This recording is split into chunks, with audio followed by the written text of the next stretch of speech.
Bij de dames die nu komen bijvoorbeeld, dan luister ik wel en ik kijk ook. Waar hebben ze ingevlogen uit steen? De dansgroep Magnificent Dancers.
Zo, jongens, laat de tune maar zitten. Hè. Weer hebben het gehad. Ja, weet je wat het is? Zo'n roddelrubriek, daar is nu eigenlijk geen bal meer aan om dat te maken. De lui die hebben vast te lang tenen gekregen. Ja, je kunt toch niks meer zeggen voordat ze de een of de andere beledigt. Precies, met ieder grapje wat ze maakt, stuurt ze wel de een of de ander minderheid voor de kop. Ja, precies. Luister, wou ik dus voor Houten Boulevard wou ik een item gaan maken over waarom weer vrouwen zo graag gaan shoppen met onze homofiele vriend, onze gubbefafafaf. Gubbefafaf? Ja, de gay best friend forever and ever. Ah, de gubbefafaf. Juist. Ja. Dus ik wou een item maken over weer dames en onze Een gubbefafafaf. goeie vraag. Waarom gaan die vrouwen dan zo graag shoppen met de gubbefafaf? Nou, toen weet je toch niet dat die jongens hebben zitten niks, hè? Al die jaren in de kas. Ken ze echt niet meer zeggen tegenwoordig. Ja. Of wie noemt ze een winkeldief met een donker huid dat gaat zitten eten in het park? Een picknicker. Ken ze echt niet meer zeggen tegenwoordig. In dat kader heb ik er ook nog wel een. Ja, vertel. Wat is het toppunt van zinloos geweld? Ik weet niet.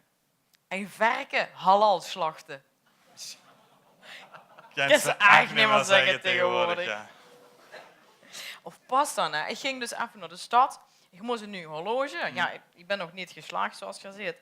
Want de man die komt aan en zegt, ja, echt wel een mooi klokje hier. Maar zet er, ja, dit is echt een prachtig, dit is een tijdloos horloge. Tijdloos?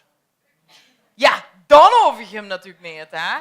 Wat ongelooflijk stom. Ja, precies. Maar dat mocht ik natuurlijk weer niet zeggen, want dan zijn de stommerikken weer beledigd. Ze ging echt let shoppen met de Sjoan-mam. Zo. Die Ah, zoekte dat het voor aan te doen wat paste bij haar gezicht. En, hè? Ik zeg, god, hier, een plooirok. En dat kan ze helemaal niet zeggen. Ja, blijkbaar. De beledigste helft van ons publiek.